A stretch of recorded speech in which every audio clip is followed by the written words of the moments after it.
সুপ্রিয় দর্শক, আসসালামু আলাইকুম। যুক্তরাষ্ট্রের বিপক্ষে ভয়ঙ্কর একাদশ নিয়েই মাঠে নামছে পাঁচবারের বিশ্ব চ্যাম্পিয়ন ব্রাজিল। আগামী পরশু ১৩ তারিখ ভোর ৫টায় যুক্তরাষ্ট্রের মুখোমুখি হবে সেলেসাওরা। গত ম্যাচে মেক্সিকোর বিপক্ষে সবাইকে চমকে দিয়ে বেঞ্চ একাদশ নামিয়ে দিয়েছিলেন মাস্টারমাইন্ড কোচ ডরিভাল জুনিয়র, যেখানে ছিল না নিয়মিতদের কেউ।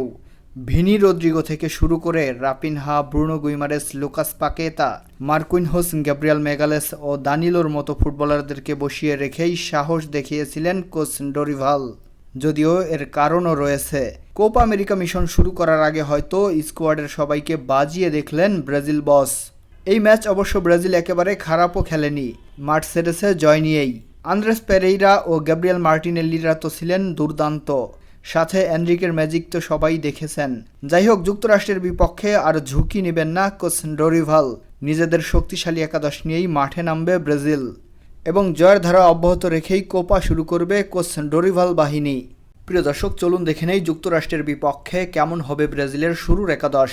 গোলবারের নিচে অ্যালিসনের জায়গায় এদিন বেন্তোকে দেখা যেতে পারে, কারণ গত ম্যাচে অ্যালিসনের পারফরমেন্স আশানুরূপ ছিল না। ডিফেন্সেও আসতে যাচ্ছে বড় পরিবর্তন।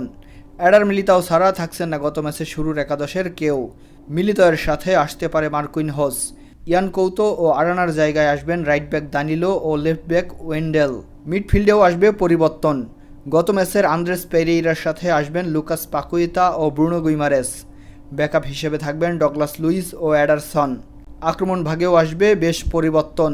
লেফট উইঙ্গার ভিনি ও রাইট উইঙ্গার রাপিনহা থাকবেন শুরুর একাদশে, এবং সেন্টার ফরওয়ার্ডের শুরুর একাদশেই এনরিককে দেখলে অবাক হওয়ার কিছুই থাকবে না, কারণ এই ছেলেটাই ব্রাজিলকে নতুন করে স্বপ্ন দেখাচ্ছে।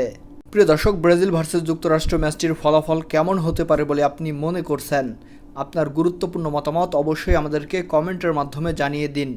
ফুটবলের সব আপডেট জানতে আমাদের অনলি ফুটবল টকিং চ্যানেলটি সাবস্ক্রাইব করে আমাদের সঙ্গেই থাকুন। আল্লাহ হাফেজ।